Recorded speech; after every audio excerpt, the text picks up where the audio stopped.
Bismillahirrahmanirrahim. Assalamualaikum warahmatullahi wabarakatuh. Bertemu lagi dengan mata kuliah Ibu, mata kuliah Academic Reading, yang tentu saja Ibu selalu berharap dan berdoa semoga kita selalu diberikan kesehatan oleh Allah Subhanahu wa Ta'ala dan dilindungi oleh segala macam bahaya yang ada di dunia ini, sehingga kita bisa melakukan tugas kita seperti biasanya. Amin ya rabbal alamin. Baiklah, seperti biasanya kita akan mulai academic reading materi ini dengan membaca basmalah dan membaca visi dan misi dari STKI Pelatihan Samasyiro maupun dari Prodi Pendidikan Bahasa Inggris. Yang pertama adalah visi dan misi dari STKI Pelatihan Samasyiro. Visinya adalah menjadi perguruan tinggi yang mencetak pendidik profesional dan berakhlakul karimah yang mampu bersaing dalam dunia global pada 3-5 tahun ke depan. Misinya adalah menyelenggarakan pengajaran bahasa berbasis riset terapan terkini dalam bidang pendidikan bahasa Inggris, matematika, dan biologi dengan dibingkai nilai-nilai akhlakul karimah. Yang kedua yaitu mengadakan penelitian mengenai isu kependidikan bahasa Inggris, matematika, dan biologi untuk meningkatkan kualitas pendidikan formal dan informal. Yang ketiga yaitu mengadakan pengabdian kepada masyarakat di bidang ilmu pengajaran sebagai kerja nyata guru terhadap kondisi pendidikan terkini. Dan yang terakhir adalah menjalin kemitraan antara institusi pendidikan tinggi, lembaga pemerintah, maupun swasta melalui penyelenggaraan penelitian dan pengabdian di bidang pendidikan bahasa Inggris, matematika, dan biologi. Selanjutnya adalah visi dan misi dari Prodi Pendidikan Bahasa Inggris. Visinya adalah mewujudkan program studi yang menyiapkan guru bahasa Inggris di sektor formal dan informal yang mampu mendidik lulusan yang berakhlakul karimah dan mampu bersaing dalam dunia global pada 3-5 tahun ke depan. Misinya adalah mengembangkan dan memantapkan Prodi menjadi lembaga pendidikan dan pelatihan guru bahasa Inggris berakhlakul karimah melalui pengajaran linguistik, terapan, pengembangan bahan ajar, pembelajaran bahasa Inggris dalam karya sastra, dan penerjemahan sebagai metode pengajaran bahasa Inggris. Yang kedua adalah mengembangkan penelitian dan pengkajian tentang pengajaran dan pengembangan materi ajar bahasa Inggris sebagai suatu ilmu berdasarkan isu terkini. Yang ketiga yaitu menyelenggarakan pengabdian masyarakat di bidang ilmu pengajaran sebagai kerja nyata guru terhadap kondisi pendidikan terkini. Dan yang terakhir adalah menjalin hubungan kerjasama kemitraan antara lembaga dengan pihak pemerintah dan swasta dengan mengadakan pelatihan dan penelitian di bidang pendidikan bahasa Inggris baik dalam maupun luar negeri. Nah, materi untuk hari ini adalah mengenai paper, article, and journal. Apa sih paper, article, and journal itu? Baiklah, kita lihat slide berikutnya. Yang pertama adalah tentang paper. Paper itu, a term paper is a research paper written by students over an academic term, accounting for a large part of a grade. A research paper is common assignment. It comes with a situation when students, scholars, and scientists need to answer specific question by using sources. Jadi kalau paper biasa itu ya, term paper itu adalah makalah yang dimana ini makalahnya itu ditulis oleh siswa, yaitu dia meneliti siswa itu dan menelitinya dalam jangka waktu akademis, misalkan selama perkuliahan berlangsung atau selama pelajaran itu berlangsung dan ditugaskan oleh guru biasanya ya membuat makalah ini. Dan biasanya untuk makalah biasa ini term paper ini adalah sebagian besar adalah untuk mendapatkan nilai ya. A large part of a grade. Jadi dia dimana untuk mendapatkan nilai, misal makalahnya untuk dipresentasikan, bisa makalah individu maupun kelompok. Sedangkan yang research paper atau makalah penelitian itu adalah tugas umum, di mana tugasnya ini datang ketika siswa, para cendekiawan, atau para ilmuwan itu membutuhkan atau dia perlu menjawab pertanyaan yang spesifik dengan menggunakan berbagai macam sumber. Ya, sumbernya itu misalkan dari buku, dari jurnal-jurnal penelitian yang terdahulu, ataupun dari yang lainnya, ya, yang bisa mendukung keingintahuan dari para student, scholar, and scientist ini. Yang selanjutnya adalah the structure of a research work. The structure of research paper depend on assignment requirements, ya. Jadi tergantung dari persyaratan penugasannya. Jadi setiap penugasan itu berbeda-beda. Paper, jurnal, artikel itu berbeda-beda tergantung yang disyaratkan oleh yang diminta oleh yang untuk membuat research tersebut. In fact, once students get their assignment instruction, they need to analyze specific research question or topics, find reliable sources, write final works. Ya, faktanya ketika siswa mendapatkan tugas dan instruksi, mereka perlu menganalisis pertanyaan atau topik penelitian tertentu. Jadi harus dianalisa dulu research question-nya dan topiknya apa, sehingga bisa lebih fokus dan spesifik ketika membuat atau menulis. Ya, selanjutnya mereka juga perlu menemukan sumber yang dapat diandalkan, ya. Jadi sumber-sumber yang dapat diandalkan reliable sources, jadi sumber-sumbernya yang matang seperti buku atau jurnal-jurnal ilmiah yang terindeks Scopus atau Sinta, jadi bagus gitu ya, reliable. Dan baru setelah itu write final works, baru setelah itu mulai menulis tugas akhirnya.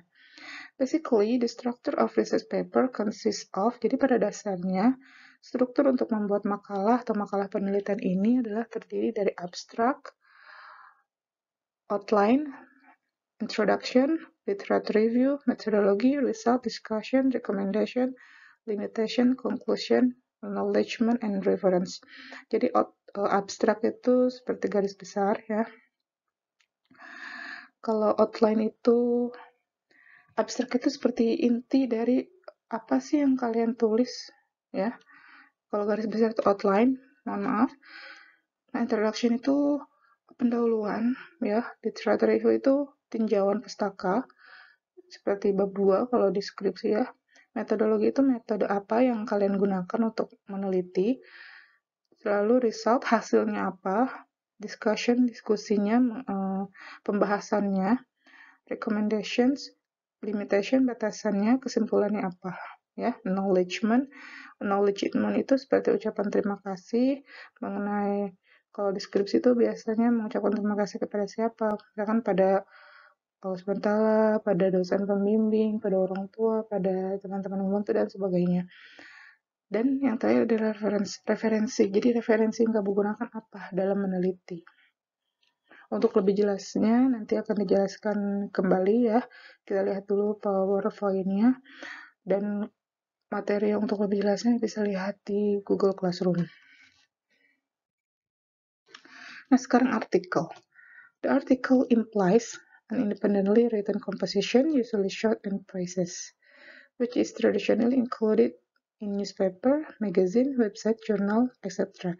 It is written for a large audience in an entertaining manner so as to grab and retain their interest and attention. The name of the person who wrote the article is always mentioned.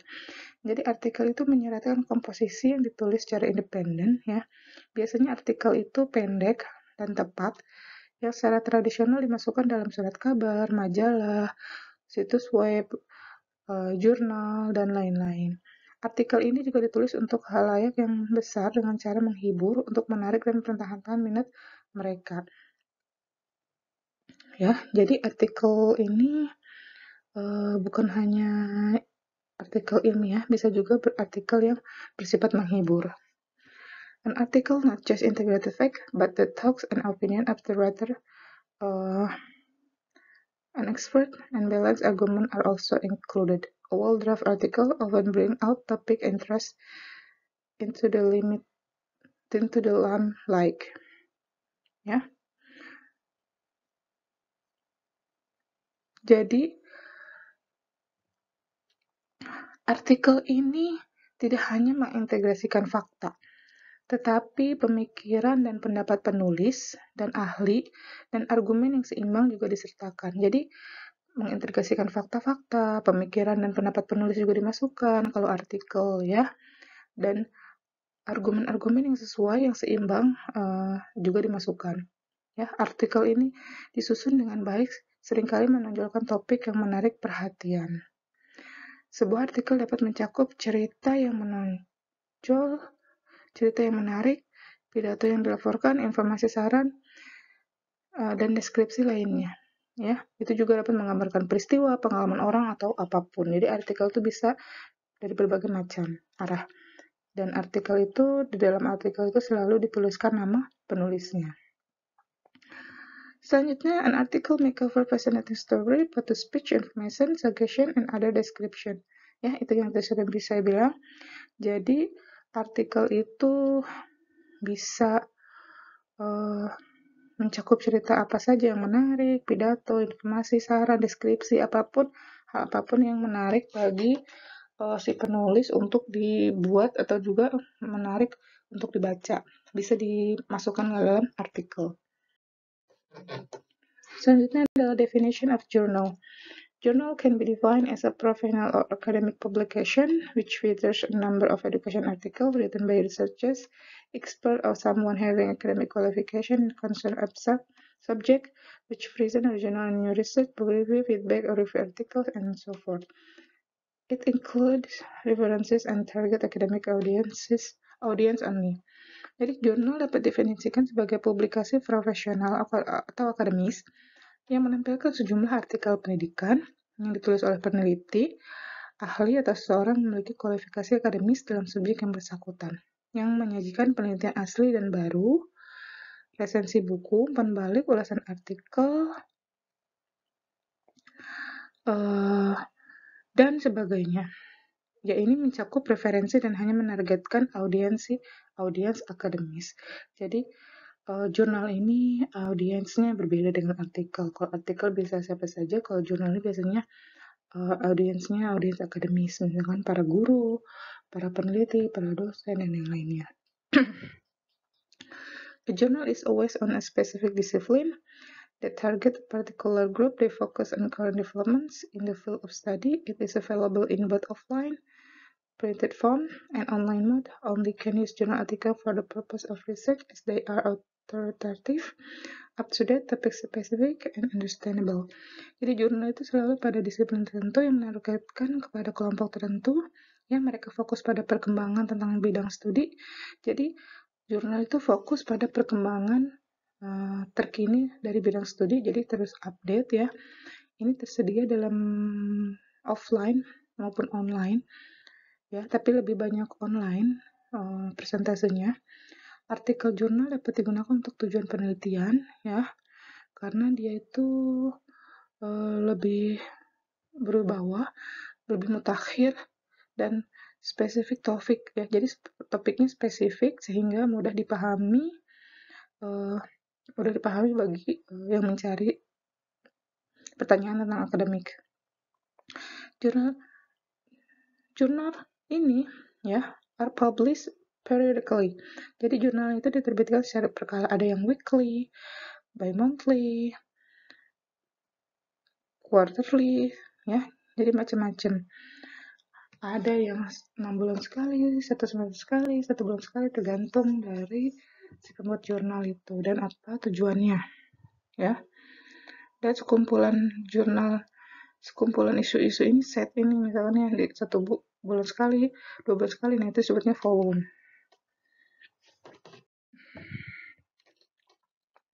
Nah, ini adalah comparison chart, jadi pembandingan dari artikel dan jurnal. Yang pertama, kalau dari artinya, ini seperti conclusion ya.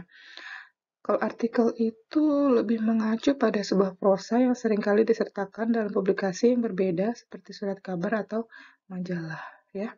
Jadi artikel itu lebih kepada publikasinya di surat kabar dan majalah. Sedangkan journal is a scholar publications ya. Jurnal merupakan publikasi ilmiah yang terdiri dari academic study, kajian studi, prestasi, achievement, and information concerning a particular discipline. Jadi informasi mengenai suatu disiplin ilmu tertentu, misalkan ilmu matematika, bahasa Inggris. Jadi fokus kalau jurnal itu ya, dia membahas apa? Pengembangan isu terkini di bidang bahasa Inggris kah? Atau di bidang karya sastra kah? Atau apa? Selanjutnya, artikel dan jurnal. Why is it? Apa sih? Nah, kalau artikel itu lebih ke karya sastra ya, kalau jurnal itu lebih ke publikasi, bentuknya publikasi ilmiah. Kalau nature-nya itu non-fiction, yang informatif, artikel itu lebih ke non-fiction dan dia bersifat informatif. Kalau jurnal itu bersifat educational dan akademis. Contents-nya itu bisa news, story, information, experience, opinion, suggestion, and fact. Kalau artikel, sedangkan kalau jurnal itu artikel, book reviews, editorial content, achievement, feedback, dan etc. Kalau ditulisnya itu kalau artikel the topic of interest of the writer of any burning issue. Jadi artikel itu tergantung penulisnya. Penulisnya itu mempunyai interest terhadap topik apa dan tentang topik yang sedang viral atau sedang panas, isu-isu panas yang sedang terjadi. Kalau jurnal itu the specific field of study and development start on. Jadi dia punya spesifik pembelajaran tertentu, jadi dia tuh punya pengembangan apa yang mau dikembangkan, misalkan pengembangan bahasa Inggris, pengembangan pembelajaran mengenai karya sastra, dan lain sebagainya. Objektifnya dan tujuannya to influence the reader and agent dan teaching, untuk menginfluence pembaca dan memaksa mereka untuk berpikir. Kalau jurnal itu tuh provide relevant information relating to the professional course. Jadi untuk menyediakan informasi-informasi yang relevan yang berkaitan dengan professional course.